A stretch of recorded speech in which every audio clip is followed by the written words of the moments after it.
Greetings adventurers, and welcome to the Loot Goblin Marketplace. If there's one thing that Baldur's Gate 3 taught me, it is that you can have a great and goofy adaptation of a tabletop game. However, when it comes to porting your favorite video games into a tabletop campaign, it really matters more on the expectations of the party than the system used to implement it. Some people want a truthful adaptation and others want to play a wacky D&D style adventure, but in their favorite video games world. But last I checked, being a murder hobo in Tamriel is as frowned upon as it is in the Forgotten Realms. So unless you're willing to wipe out every NPC you see down to the chickens, whenever you commit a crime, your dungeon master is going to have to spend more time role-playing the guards than all your favorite characters. What say you in your defense? Hey kid, want to try some Gamersupps? You can now get free samples anywhere in the world and try the most delicious 0-calorie energy powder in the game when you use code LootGoblin. Each sample sent out gets me one step closer to my quest to get a flavor that tastes suspiciously like Dr. Pepper. If you end up liking those free samples and want to purchase some Gamersupps, make sure to use the link in the description or use my code to get 10% off your entire order. Anyways, back to the video. Today's treasure talks about one such murder hobo, and the story goes by a guy that rage quits 3 times in one session. This is the first story in a long saga of bad GMing and playing performed by a legend in our local community. A story of pain, embarrassment, cringe, and outright creepy stuff that became a meme and a synonym of everything bad in the TTRPGs between all the people involved and our friends. A tale of a guy that I will call Creep for the entirety of 3 to 4 stories I'm about to share in the near future. We start with a story set in the Elder Scrolls setting, one of my most beloved fantasy worlds in which I have always wanted to roleplay, so when I got the invitation from a game master, it was a no-brainer. All the players seemed highly involved and experienced, and considering the fact that I was desperate for an RP-heavy game with people that know what they're doing, this one was perfect in every possible way. The events of the campaign were supposed to take place in Morrowind sometime before the story of the game of the same name. I already knew the game master, a good fellow of mine. At that time, we were playing together in another setting DM'd by Creep, which is a tale for another day. I will just say that it wasn't that bad at times in question, but it would inevitably become a horror story material on its own much later. We played online in Discord and Roll20, using a homebrew, the Elder Scrolls add-on for Dungeons & Dragons 5th edition. So here are our main heroes. Game Master is a really chill guy, pretty interesting to hang with. I met him in a World of Darkness game sometime before. His road of GMing has only begun, but he was showing a lot of potential already. He took his role very earnestly, working his hardest to provide us with good story and gameplay. Me, a young Dark Elf warrior from the House of Redoran, on a quest to hunt down necromancers that defiled his ancestral keep, eager to prove himself to the living gods of Morrowind and his higher-ups. He was all about honor, family, comradeship, and traditions. Tez, an Argonian rogue and a mercenary who has seen the horrors of war. His voice acting was so good it made me ecstatic. He was the one that inspired me to work on my roleplay in the future. Otherwise, a very serious and rather helpful individual both in-game and out of it, he acted as a voice of reason in the group for the most part. Torgrim, a Nord barbarian, also a great voice actor. He sounds exactly how you expect a Viking to sound, just gorgeous. His character was actively seeking work to provide for his family in Skyrim. Out of game, he was rather funny and nerdy in the best way. Our characters quickly became friends with a lot of mutual respect involved. Creep, an edgelord albino dark elf named Feanor. Yes, that Feanor. This is the only description that I can give because there was none on the behest of the player. No motivation, no backstory, nothing at all, except a typical nihilistic outlook on everything. As for the player himself, well, he was odd. He was a weeaboo of the weird kind with all sorts of strange preferences. He wouldn't also shut up about how deep and complex his own stories and characters are, and how he's a master when it comes to the Elder Scrolls lore. I knew him as a game master for a while, and I knew his stories kind of suck, but I was more than willing to let him show his playing skills with no ill intent and bad expectations. I joined the game only in the 3rd session. The events of the first 2 were told to me by the rest of the comrades later on. It is important to note that while me and Game Master were discussing my character sometime between these 2 sessions, I overheard a quarrel between him and Creep. Game Master was dissatisfied that Creep didn't have any backstory at all and asked him very kindly to write at least something, to which Creep begrudgingly replied with, "What is the point of a written backstory? Duh."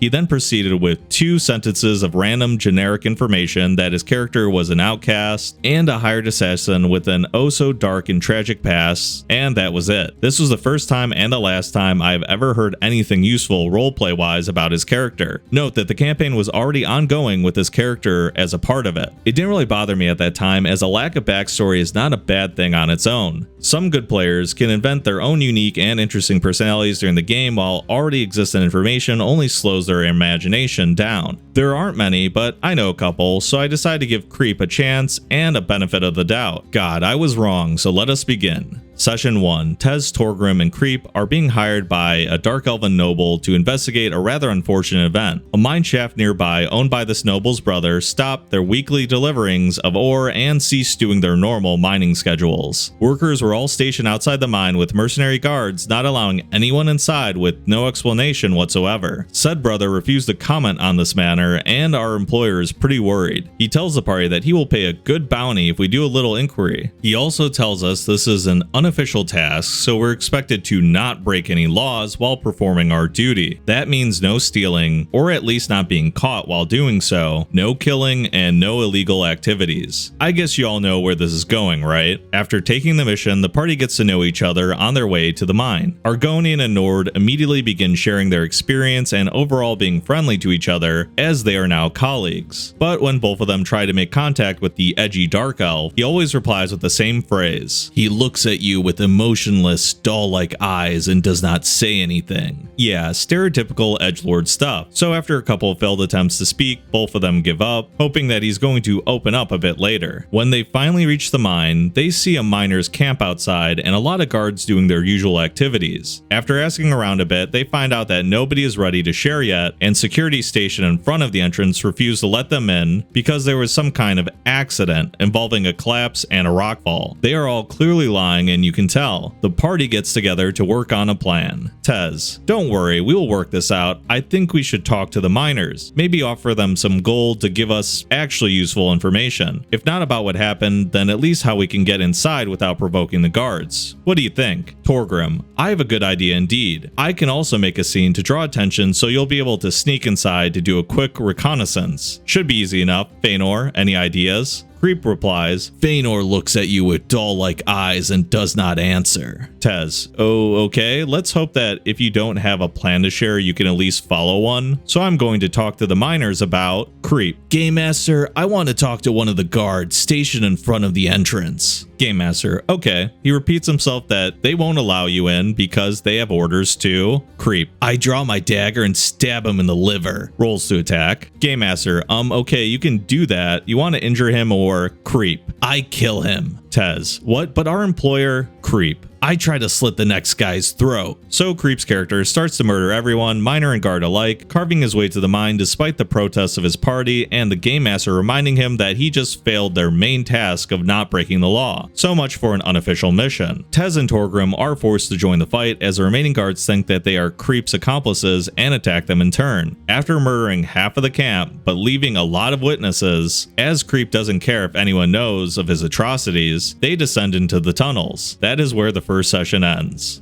Alright, first of all, Creep here is a pretty bad homicidal stealth enjoyer because as we know from all stealth missions where you just want to be a murder hobo, you're supposed to leave no survivors if you're going to do it. Yeah, it's not probably the way that the level's supposed to be cleared, but I guess if you're skilled enough or you're just up for the challenge and want to take out everyone on the map, that's one way to do it, and then maybe as a party you could have lied through your teeth and explained that some atrocity had already happened that you uncovered. But we already know Creep here isn't a team player, right? This might be honestly the game master being inexperienced, but I know he's a warrior. I know they're probably pretty strong level 1 or whatever level they are, but he's outnumbered. There's a lot of guards. Even the random civilians that work there are tougher because they're miners. They could easily overpower this guy, especially if the party kind of hesitated to jump into the fray. I know he's trying to create a first session where no crimes are allowed to be committed. He might not even have stat blocks for the guards because he didn't expect them to be fought outright, but when a player kind of disrespects the premise of the first session so so outright. Feel free to beat that guy up, throw him in prison, make him roll a new character. Yeah, that's really bad out the gate, especially if the guy kind of is starting to get a reputation from other games. You know it's the player, not the character choice here. It's what my character would do is not a good enough excuse. Alright, let's see what happens in session 2. Tez and Torgrim confront Creep about what has just happened. They tell him that they are not going to help him next time, condemning his methods and calling him out on failing their task. They are all outlaws now because of his masterful performance. To which Creep replies with, "He looks at you with his dull-like eyes. He doesn't seem to care." Man, you can just have a soundboard for this guy. He doesn't even have to say it. He can just keep pressing the button. Then his character runs off into the dark tunnels of this mine shaft without giving any explanation both in character and out of it. When confronted by the players, he just says that they don't get his ingenious concept at all, and that was their problem. Tez and Torgrim rush forward to catch up with the newborn murder hobo to prevent him from doing anything else stupid, burying them ever deeper in problems. The mine happens to be overrun by strange creatures made from ebonite resembling statues that came to life for some unknown reason. After a proper planned combat encounter, they fight their way into the miners' barracks deep inside the tunnels. Unfortunately, Creep's character doesn't die despite fighting alone. He ignores all the creatures, leaving them to his comrades to fend off. When he breaks into the barracks, he comes face to face with a guard, surprised to see a stranger down here, and then Creep's character decides to talk to him about what's going on in this. Just joking. He tries to murder him without asking a word, but the guard manages to escape to the armory, closing the door shut. When the rest of the party gets inside, they find the psycho trying to break through the door with a pickaxe to kill whoever is in there. Torgrim gets enough of this. He asks the game master if he could knock out Creep with the handle of his great axe without hurting him too much. He only wants to stop him from his murderous rampage and see if he could talk to him one more time afterwards. Unfortunately, he misses. Immediately after his failed attempt to stun Creep's character, the latter turns around and attacks Barbarian with full force, aiming to kill him too. He manages to get a good attack throw, activating some kind of class ability, damaging Nord even harder, after which an already wounded player character drops on the floor with Creep's dagger stuck in his stomach. Still living but unable to fight anymore, this is the end of the second session. Third session. Last session for Creep. I joined the game during this one. My character enters Daedric ruins from the other side after overhearing a rumor that there is an active necromancer in the vicinity.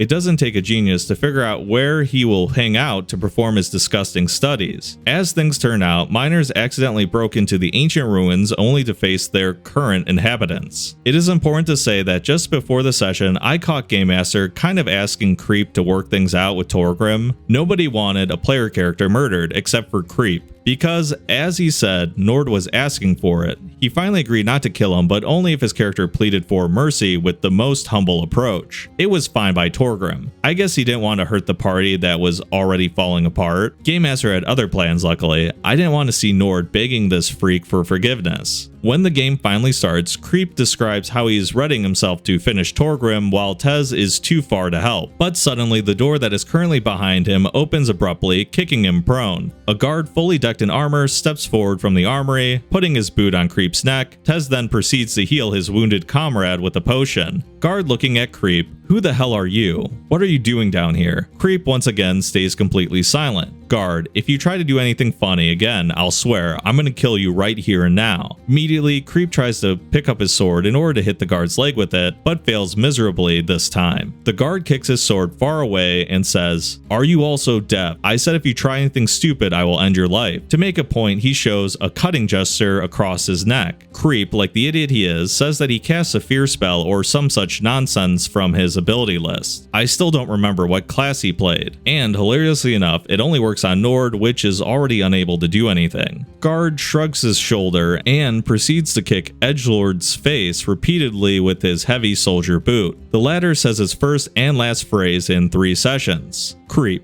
"I wonder what your entrails look like." Guard knocks him out right after this. Too bad he didn't kill him that time. Would have saved us a lot of time and nerves. It was an online game, but you can tell that Creep is reeking of rage at this point. Apparently this isn't his fault at all, but he stays silent for the most part, only rarely throwing extremely passive-aggressive commentaries. When other players try to explain themselves to the guard, luckily he doesn't know what happened above the ground, I hear a disconnect sound within our Discord call. This is the first rage quit on the behest of Creep, but not the last one for this day. Things are about to get more interesting, ready yourselves. So Tez and Torgrim manage to calm the guard down, justly blaming Creep for everything that happened. They tie him up as hard as they possibly can and leave him lying on a couch. Game Master is happy that after almost 3 sessions of murdering, the party can finally sit and have a roleplay conversation between player characters and NPC. The guard tells them that indeed there was a rockfall, but the consequences are much worse than just a minor accident. They broke into ancient ruins overrun by those ebonite statues. He also has his orders to stay put and wait further instructions, but is well above his pay grade, so he's planning to go AWOL after taking some useful martial equipment with him. Sometime during this dialogue, Creep returns to the channel to be informed by the Game Master that he is tied up. He starts thinking of a way to get out. Then, after a minute of mumbling, he demands to throw an agility check with an advantage. Because, quote, "I was a slave once, and I should know how to escape a situation like this." The table goes silent. Game Master, dude, you've never wrote a backstory. Creep, I told you my backstory, remember? So I could throw this check with an advantage. Game Master, no, I'll not allow that. You can make a regular check though. Creep is getting annoyed again. Creep, can I make an escape artist check with a bonus at least? Tez, there's no such thing as a separate escape artist skill in Dungeons & Dragons 5e. Creep, but my character was a slave. Tez just starts to make fun of him at this point because it's not possible to take his character seriously anymore. Tez, shouldn't you make an edgy doll eyes skill check or something? Okay, that's pretty nice. Creep creates an escape artist skill in his character sheet for some godforsaken reason and insists making a check with it. Game Master, dude, no, make an acrobatics check or an agility check, whatever suits you. If you do want to make a separate skill, you should have asked me between the sessions. Creep, furious as all hell, makes an agility check without a well-deserved advantage for the non-existent backstory, but fails again. Yeah, karma is a thing apparently. Creep then proceeds with the following while cursing like a sailor after every failed check. Creep, Game Master, I want to pull a poison needle from my hidden compartment in my collar with my teeth. Tez, you didn't say you have any. Game Master, does he have these needles in his inventory? While the Game Master is trying to check his character sheet, Creep writes them down in his backpack. He is lying and it is obvious, but the Game Master is unsure yet and lets it roll. Creep, I pull a poison needle and try to spit it at the guard. God, he really wants to kill him so badly for some reason despite the other party members being able to notice and take action. But when he tries to do it, he rolls a natural 1. Game Master, when you try to launch the needle, you feel a bitter taste of poison in your mouth. It is so sickening that you start to cough, drawing attention. The needle falls on the floor where everyone can see it. Creep, no, I do not cough. That's not how the poison works. Game Master, you do. You rolled a critical failure. Creep, no, I don't. This is my character and I know better how he reacts to such a thing. Game Master, pal, you rolled a natural 1. That means that whatever your character was planning to do, he fails it miserably. That's why you cough. Don't you know what a critical failure is? Creep starts to curse again, blaming Dice, Game Master, and everyone else, except his own stupid decisions like trying to take a poisoned object in his mouth. He is lucky that he hasn't swallowed it. Wouldn't have that been funny? Honestly, that's kind of what I was hoping was going to happen. Tez and Torgrim proceed to search him thoroughly, throwing away everything he has in his inventory on the floor. Then Tez puts a gag in his mouth so he doesn't try anything like that again, to which, I kid you not, Creep replies with, "How are you going to put a gag in my mouth if I have a leather mask on my face?" I just blew up this point, saying, then how did you pull a needle with your teeth from your collar and try to spit it, when you had the same mask you have mentioned on your face? You never answered my question. What follows is a second disconnect sound from our channel. We take a brief pause because the level of cringe is so unimaginable that we need a moment of silence. We all think this is finally over for him and he will never return to the session. It was the first time I saw a player like him in action. Party then finishes a dialogue with the guard, after which he leaves to escape the mines, giving us some clues on where the breach between the mining tunnels and Daedric ruins is. Right before Creep returns once again, after cooling himself down and accepting his fate as a prisoner. Or that's what we think. Tez tries for the last and final time to talk with his character.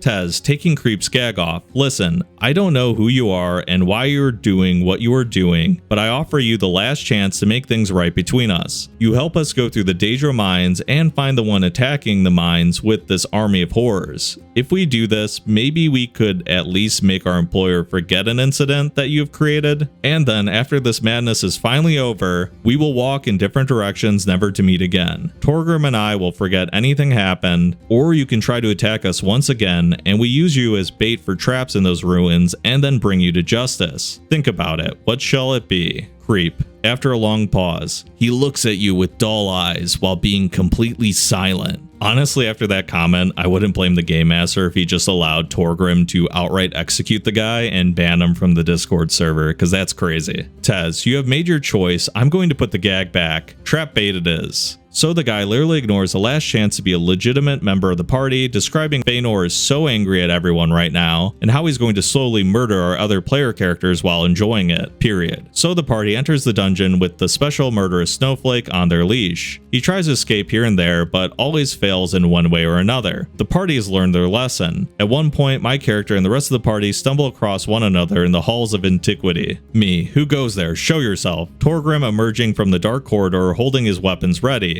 And who are you exactly? You don't look like those obsidian monstrosities. Me, I am Drinar of House Redoran, sent here to purge those ruins of necromancer filth. And you are not the manling that I'm looking for, as I see. Tez, a necromancer, that explains things. He came here through the mine to find the source of the plague that stalks these halls. Me, I've already found his laboratory near the entrance, so I'm sure he is still here somewhere. After a brief conversation, I find out that our tasks are the same and we decide to combine our efforts. Considering the fact that all of us are pretty beaten up at this point, and an unexpected ally is more than just welcome. During our dialogue, Creep rushes forward to reach my character. He then proceeds to show me his tattoo, which my character immediately recognizes. Morag Tong Tattoo, which is an organization of assassins. Note, the Morag Tong is actually a legal thing in Morrowind, but they have a strict code of rules, one of which is the fact that they can't go around murdering everyone they see. To legally assassinate someone, you need an official contract on your hands to show it to any existent justice systems. Then and only then you can kill someone without the danger of being prosecuted for your crime of killing only the person that is mentioned in your certified contract. Creep, a self-proclaimed lore master, should have known that.